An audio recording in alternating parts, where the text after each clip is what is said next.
Arkadaşlar merhaba. Tamirhane kanalına hoş geldiniz. Bir kedimiz geldi. Şakır şakır motordan ses geliyor. Ve trigger bölgesinden yağ akıyor. Ne olduğunu henüz tespit edemedik. Trigger kayışını açtım. Gördüğünüz üzere yağlar içerisinde. Tekrar marşa basmayacağız. Daha başka bir şey kırmasın diye trigger bölgesini açıp yağın nereden geldiğini tespit edeceğiz. Neler çıkacak takip edip sizlerle paylaşacağım. Arkadaşlar sırf sesi size dinlettirmek için çalıştırmak istemiştim. Çalıştırmadım. Yani daha öncesinde çalıştırmıştım. Şu anda motor dayanıyor. Yani iyi ki de çalıştırmadım. Çalıştırmış olsaydım eğer siboplar sağlamsa onları da yamultacaktık. Çok şükür onları kurtardık gibi gözüküyor. Ama yine de bir tuhaflık var bu işte. Her taraf yağ içinde. Bakalım ne çıkacak. Arkadaşlar trigger yağlı olduğu için senti atlatmıştır. Sibop karşılıyordur, dayanıyordur diye düşündüm. Fakat senti atlak değil. Eksantrik kesmemiş. Karteri açacağız. Motor kilitliyor. Bakacağız neden. Arkadaşlar motor yağımız kontrol ettim ben, var. Minimumda ama yağ var. Yağını salıyorum. Aracın bakımına 500 kilometre kalmış. Yani bakımı bile gelmemiş. Bundan 3 yıl önce araca motor yapmışlar. Silindir kapağının değişmesi gerektiğini söylemiş ustalar. Ama müşterimiz kabul etmedim. Durumum müsait değildi. Değiştiremedim ifadesi kullandı. Bakalım ne çıkacak. Evet arkadaşlar, zurnanın zırt dediği yere geldik. Hani tabiri caizse derler ya. Birinci silindirin gördüğünüz gibi emme sibobunun lifterini, sibop fincanını, tapetini, artık kim nasıl derse, bir tanesi patlak kitlemiş kalmış, ikincisi de aşağıda kalmış, yukarı çıkmamış. Sebebini onun da söyleyebilirim.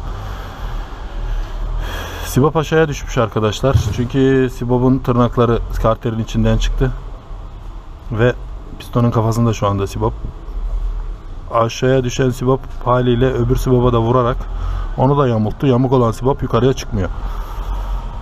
Olay bu. Şu anda saat 8'e geliyor. Bırakacağım. Mesai bitti. Yarın devam edeceğiz. Eksantriğin çenesini de bozmuş. Hani az önce bahsetmiştim ya, silindir kapağının değişmesi gerektiğini söylemiş usta. Ama müşterimiz kalsın demiş. Param yok demiş. Artık ne dediyse, o anki durumu neyse. O zaman değiştirmemiş ve 1 yıl yürümüş o olaydan sonra. Ustası 2 ayda gidebilir. Senin 2 yılda ama bu kapak değişecek. Bu kapak bozuk demiş. Bozuk olduğunu söylemiş. Yani bu da büyük ihtimal, öyle zannediyorum ki tapet yuvaları bozuktu. Ondan dolayı böyle bir şey söylemiş olabilir.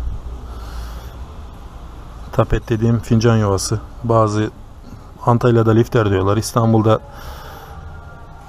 tapet diyorlar. Sibop fincanı diyen var. Yani durum bundan ibaret. Yarın silindir kapağını açacağız. Sizlerle paylaşacağım. Kendinize iyi bakın. Yarın görüşürüz artık. Arkadaşlar yarın görüşürüz demiştim. O yarın işte şu an. İşimize başladık. Bir umuttur silindir bölgesine zarar vermemiştir diye. Önce silindir kapağını alacağım. Motoru indirmeyeceğim. Silindiri göreceğiz. Silindirde bir zarar varsa motoru öyle indireceğiz. Silindir kapağını söküyorum. Açtığım zaman sizlerle de paylaşacağım.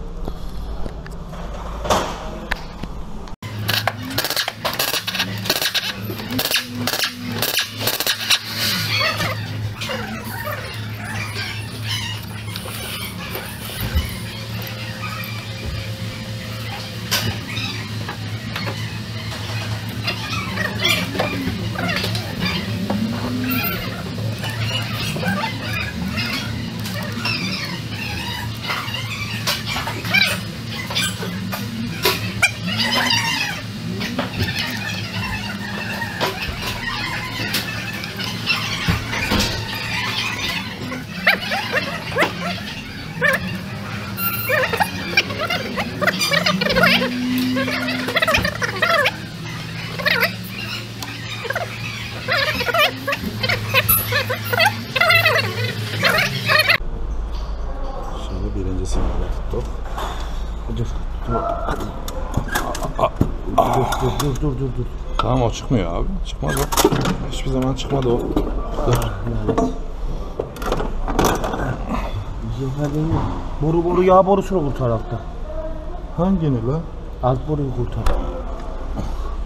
O da kırıyor. Gel. Nasıl yağ dolmuş lan?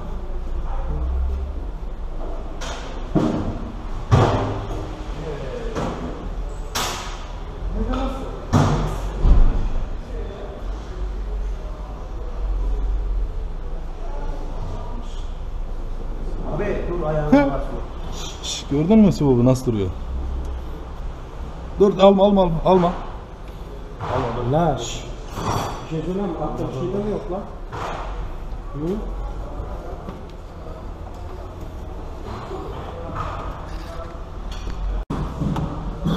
Evet arkadaşlar, gördüğünüz üzere biz en son motoru çevirirken hani kitlemişti ya,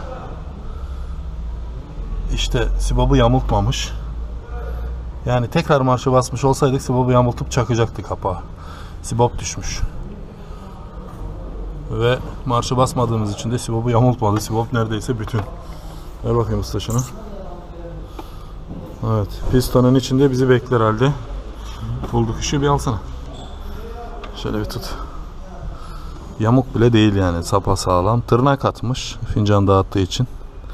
Tapeti dağıtmış, fincan atmış. Durum bu arkadaşlar. Motor çeviriyorum da piston şey değil mi? Tapeti patlatmış. Tırnağı atmış. Ve en son burada Sibop pistonun üstüne düştü.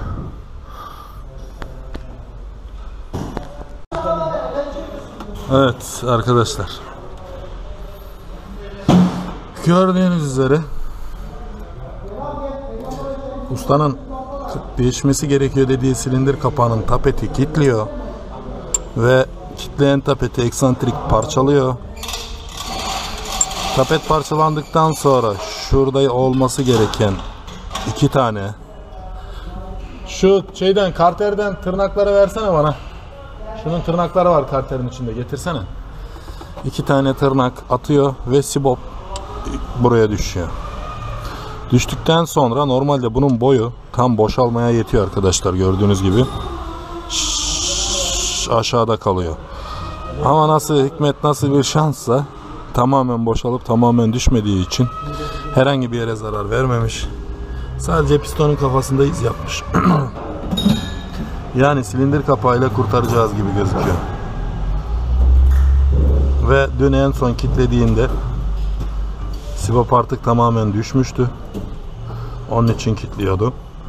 Ve eğer ki tekrar marşa bassaydık burada ne var ne yok parçalayacaktı. Ki basmadık. Sizlere de söylemiştim. Elle çevirdik kilitlediğinde. Marşa basacaktım ama sizlere göstermek için basmadım marşa. Çünkü iyi ki de basmamışım, motor kilitliyor demiştim. İyi ki de basmamışız marşı, daha fazla zarara yol açmamış. Arkadaşlar bu da silindir kapağımız. Gördüğünüz üzere hiçbir şekilde hiçbir zarar vermemiş. Contamızı alalım. Bir kenara koyalım. Hatta ben öbür Sibop'u yamultmuş falan demiştim. Yalancı çıktım, yamultmamış. Öbür tapeti de kilitledi. Onu da kilitlemesinin sebebi şu: yan taraftaki tapeti şişirdiği zaman onun komşusu olan ikinci tapette sıkışıp orada kaldı arkadaşlar ve Sibop basılı kaldı. Geri yukarı çıkmadı. En ufak bir iz yok. Tabi kapak bozuk, kapağı değiştireceğiz. Sadece silindir kapağı değiştirip aracımızı toplayacağız, öyle gözüküyor. En ufak bir iz olmamasında faydamız şu görmüş olduğunuz küçük olanlar enjektör. Şunlar kızdırma bujisi. Kızdırma bujisi çok önemli değil ama enjektörler çok pahalı. Bu aracın enjektörleri pompa enjektör dediğimiz. Tanesi 3000 lira civarı. Kızdırma bujileri ucuz. Onlar çok önemli değildi. En azından enjektörü kurtarmış olduk.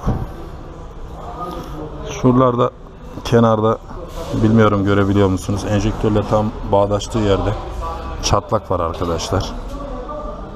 Görüyorsunuz. Öbür silindirlerde bu yok. Sadece bunda var. Umarım güzel bir video olmuştur. Faydalı bir video olmuştur. Herkese keyifli seyirler. Allah'a emanet olun. Abone olmayı ve videoları beğenmeyi unutmayın arkadaşlar.